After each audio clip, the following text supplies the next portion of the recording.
IA, l'intelligence de l'action publique? L'intelligence artificielle alimente régulièrement le débat public. Mais entre fantasmes issus de la science-fiction et réalité technologique, l'IA est surtout un vaste champ de recherche mêlant sciences dures et sciences sociales.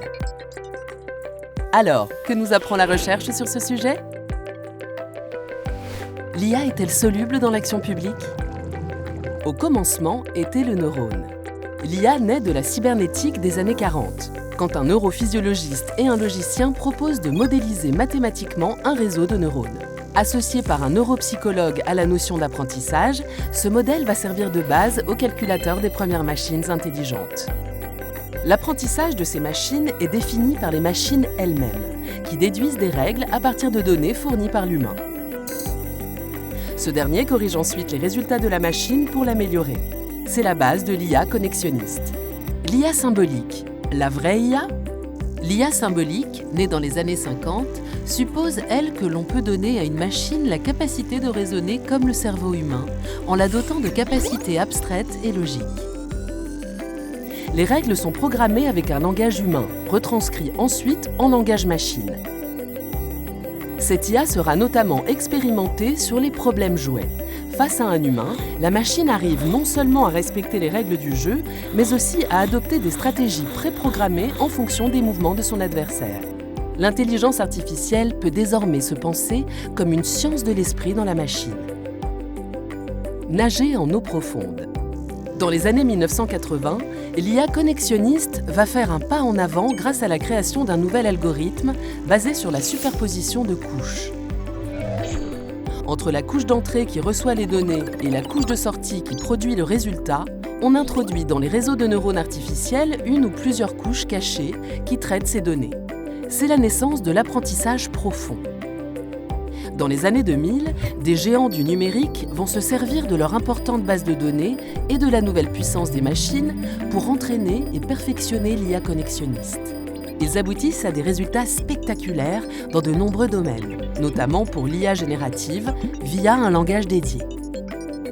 Une intelligence artificielle au service du public. L'IA se déploie aujourd'hui au cœur de l'action publique. Cette diffusion impacte chaque aspect du service public et offre des opportunités pour l'améliorer.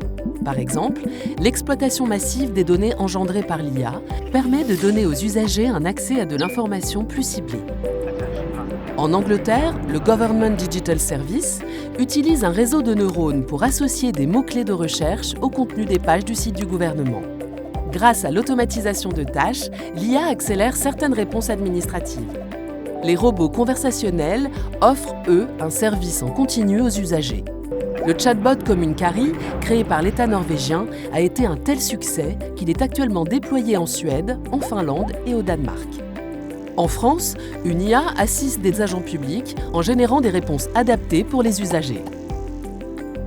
L'IA peut également améliorer l'égalité de traitement entre usagers en rendant visibles certaines inégalités ou en luttant contre le non-recours à des prestations sociales.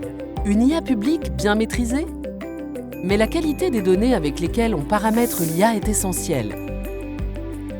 Si des biais de représentativité se retrouvent dans ces données, les résultats de la machine en seront affectés.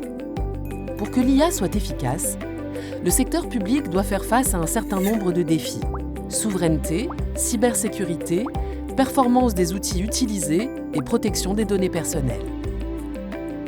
Enfin, pour pouvoir maîtriser l'IA, l'État doit aussi adapter ses compétences numériques et former ses agents à son utilisation. Science sans conscience n'est que ruine de l'âme. Au-delà de la notion de contrôle, l'IA doit avant tout avoir le même objectif que l'humain qui la programme. C'est le principe fondamental de l'alignement, théorisé par le chercheur Norbert Wiener. Particulièrement dans le secteur public, faire en sorte que les objectifs et les valeurs de l'IA soient en adéquation avec ceux des humains est primordial. Mais pourra-t-on introduire des principes moraux dans les algorithmes? D'abord, la qualité des données doit répondre à une éthique du service public et correspondre aux valeurs de la République. Ensuite, il y a la question de la transparence. Non seulement l'État doit informer l'usager dès lors que l'IA est utilisée, mais il doit être aussi en capacité d'expliquer sur quels algorithmes et sur quelles données se fondent les machines pour prendre leurs décisions. En 2021, le gouvernement britannique a lancé un premier outil de transparence algorithmique pour les organisations publiques. Construit sur la base de discussions entre fonctionnaires et chercheurs de plusieurs pays, il apporte des solutions pour expliquer au public le processus décisionnel de l'IA. L'avenir de l'IA au sein du secteur public français se construira-t-il aussi à travers l'ouverture de débats démocratiques publics ?